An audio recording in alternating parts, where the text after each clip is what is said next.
Excel के part 2 में आपका स्वागत है। तो आज के इस वीडियो में आपको बताने जा रहे हैं, जैसे कि मान लीजिए आपको एमएस एक्सेल की कुछ सीट दे दी जाए और आपको कहा जाए कि एक ही नेम के जितने स्टूडेंट या फिर उनकी डेट ऑफ बर्थ में है उनको फाइंड करो, या फिर जिनकी डेट ऑफ बर्थ 2000 से ऊपर की है उनको फाइंड करो।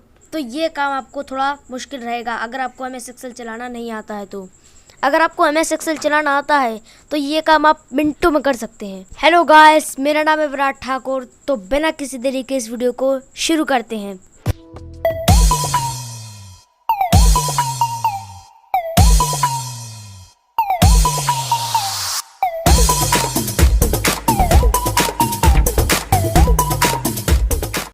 एमएस एक्सेल को ओपन करने के लिए पहला तरीका तो ये है कि हम विंडोज़ में जाएं। उसमें हमने शॉर्टकट बनाया था, उस शॉर्टकट पर हम जैसे ही क्लिक करेंगे तो हमारा एमएस एक्सेल ओपन हो जाएगा।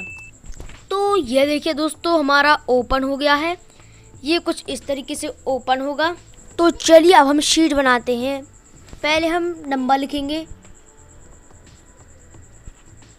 फिर उसके बाद हम लिखेंगे स्टूडेंट नेम, फिर उसके बाद हम लिखेंगे मोबाइल नंबर।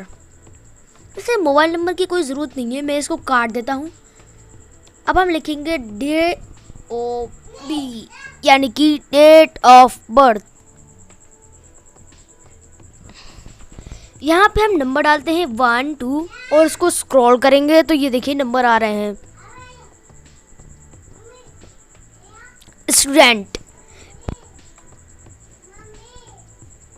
मुझे इतने सारे नहीं लेने हैं, मैं केवल 15 लूँगा। मैं इसको कट कर देता हूँ। कट हो गया। मुझे अकेले 15 स्टूडेंट्स के नंबर चाहिए थे। 1 2 3 4 5 6 7 8 9 10 11 12 13 14 15।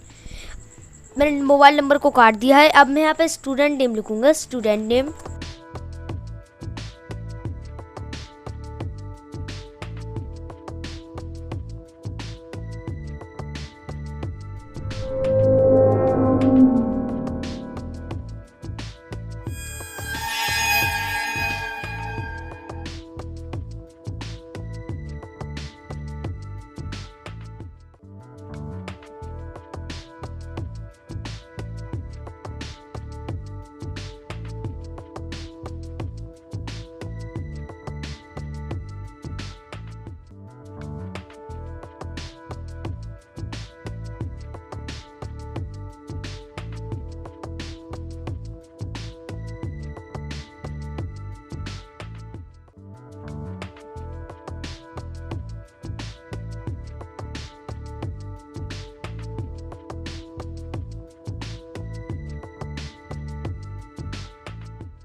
तो जैसे देखिए हमारे स्टूडेंट नेम कंप्लीट हो चुके हैं।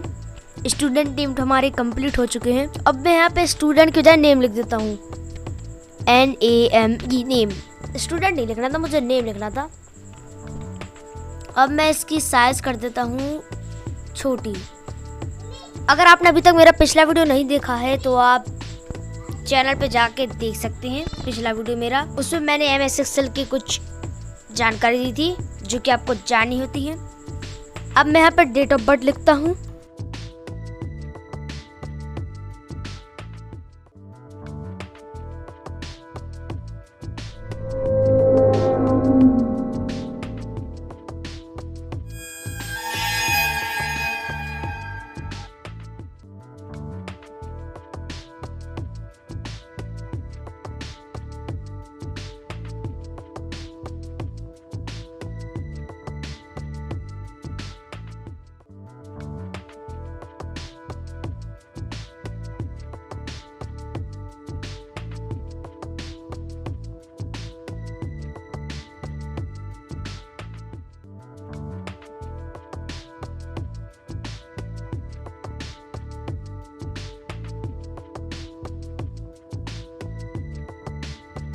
अब देखिए यहाँ पे डेट ऑफ बर्थ कंप्लीट हो चुकी है। अब मैं यहाँ पे लिखता हूँ मार्क्स।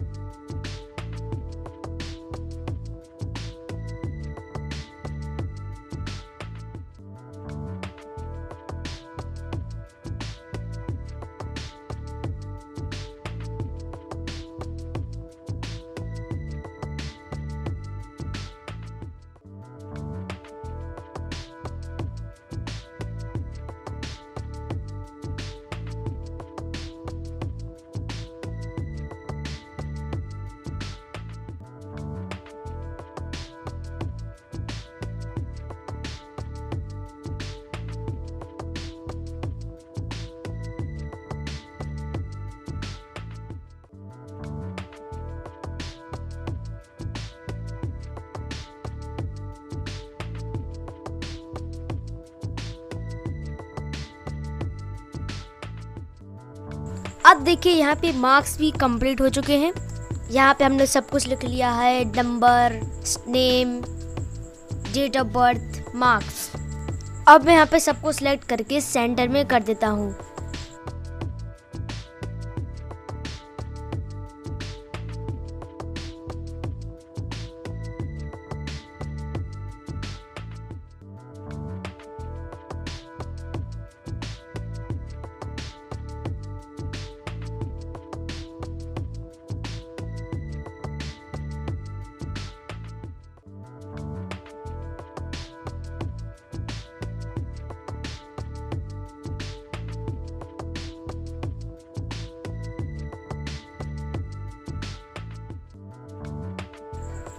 यहाँ पे आपको उस रो को सिलेक्ट करना है जिसकी आपकी फॉर्मेटिंग करनी है। आपको जाना है कंडीशनल फॉर्मेटिंग पे, फिर उस पर आपको ग्रेटर देन चूज़ करना है। पहले वाले ऑप्शन पे जाना है, फिर ग्रेटर देन आपको चूज़ करना है। और देखिए यहाँ पे जैसे मैं सर्च करता हूँ,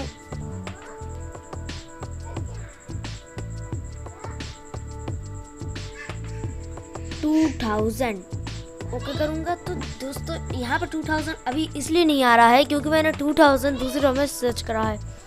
अब मैं डी पर क्लिक करूँगा, कंडीशनल फॉर्म में हाईलाइट सेल रूल्स और ग्रेटर देन। और फिर देखिए मैं यहाँ पे मैंने 2000 करा तो देखिए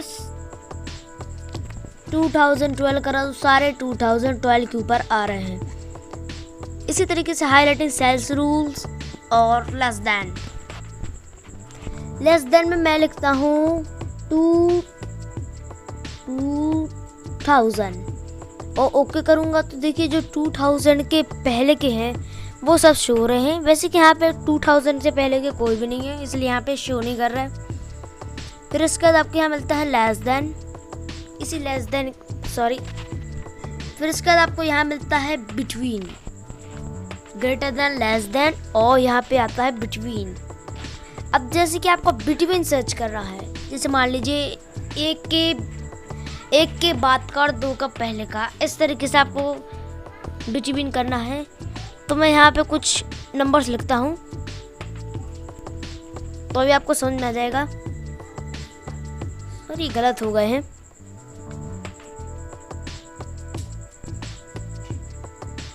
अब मैं यहाँ पे नंबर्स लिखता हूँ 8999, मतलब कि 9000 में एक कम। और मैं इसको सॉरी दोस्तों मुझे यहाँ पे भी कुछ लिखना पड़ेगा। अब मैं लिखता हूँ 8076। अब मैं इसको पकड़ के स्क्रॉल करूँगा तो नंबर्स आ रहे हैं। तो इसमें मैं आपको बिटवीन बताऊँगा। आपको रो को सिलेक्ट करना है, conditional formatting, highlight cells rules और फिर लेस देन। तो लेस देन में यहाँ पे हम लिखते हैं 8819। तो देखिए जो 8815 से ऊपर के थे वो सारे शो हो रहे हैं और जो 8815 से कम के हैं वो रेड आ रहे हैं। इसी तरीके से हाईलाइट सेल्स रूल्स और लेस देन ग्रेटर देन को हम समझ चुके हैं। अब हम बात करते हैं बिटवीन की। तो आपको जाना है conditional formatting, highlighting cells rules, फिर बिटवीन। तो जैसे कि मैंने यहाँ पे सर्च करा है 2000 to 2005, तो देखिए उसके सेंटर का आ रहा है 2009, उसके सेंटर का आ रहा है। चलिए मैं इनको कट कर देता हूँ। फिर इसके बाद मैं इसमें बॉर्डर डाल देता हूँ। मैंने यहाँ पे बॉर्डर डाल दी है। ये देखिए सब में बॉर्डर आ रही है। इसी तरीके से मैं बी रो को सिलेक्ट करूँगा, कंडीशनल फॉर्मेटिंग पे जाऊँगा और डेटा बार से भी बहुत काम की चीज़ है।